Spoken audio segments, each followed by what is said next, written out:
এই চট্টগ্রামে আজ থেকে 16 বছর আগে আমরা এসেছিলাম। যারা এসেছিলাম তাদের মধ্যে আমি ছাড়া কেউ বেশি নেই। সকলকে জেলখানে হত্যা করা হয়েছে। আমাদের 5 জন ভাইকে সরাসরি ফাঁসির কাছে ঝুলিয়ে মারা হয়েছে। আরো 5 জন ভাইকে বিনা চিকিৎসায় জেলখানে হত্যা করা হয়েছে। তারা এই 10 জন নেতাকে হত্যা করা মনে করেছিল বাংলাদেশের ইসলামী আন্দোলনকে স্তব্ধ করতে পারবে, কিন্তু বাংলাদেশ ইসলামী আন্দোলন ইসলামের পক্ষের শক্তি আজকে বিজয় 24-এর বিজয়ের পর সবচেয়ে বড় শক্তি হিসেবে বাংলাদেশ আত্মপ্রকাশ করেছে। আমাদের নেতাদের কি অপরাধ ছিল? তাদের অপরাধ ছিল তারা বাংলাদেশের মানুষের পক্ষে কথা বলতেন। তাদের অপরাধ ছিল বাংলাদেশের পক্ষে কথা বলতেন। তাদের অপরাধ ছিল আধিপত্যবাদী শক্তির বিরুদ্ধে কথা বলতেন। আপনারা সাক্ষী চট্টগ্রামবাসী, মৌলানা দেলোয়ার হোসেন সাঈদী সাহেব আমার জানা মতে প্রায় 27 বছর এই চট্টগ্রামে তাফসীর মাহফিল করেছেন, যাকে কোরআনের পাখি বলা হয়। এমন কোন মুসলিম দেশ নেই যেখানে তিনি সফর করেননি, তাফসীর করেননি।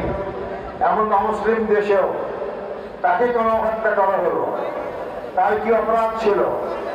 তার অপরাধ ছিল ওই ফ্যাসিবাদী শক্তির বিরুদ্ধে, ইসলামের বিরুদ্ধে যারা অবস্থান নিয়েছেন তাদের বিরুদ্ধে কথা বলতেন, তিনি কোরআনের পক্ষে কথা বলতেন। আজকে তাই তাদেরকে জেলখানায় অত্যাচার করে হত্যা করা হয়েছে।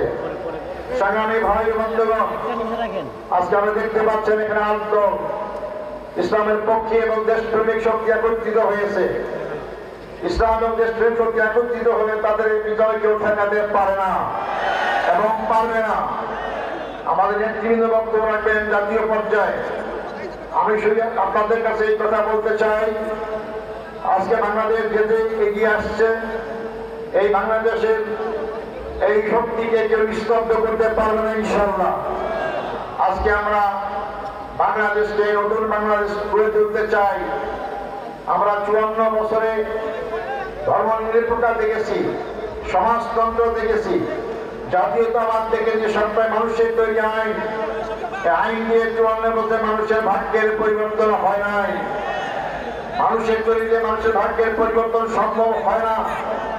আজকে তাই সে মহান সৃষ্টিকর্তার আইন আল্লাহর কোরআন সুন্নাহর ভিত্তিতে বাংলা যদি পরিচালিত হয়, মানুষের সকল সমস্যার সমাধান হবে ইনশাআল্লাহ।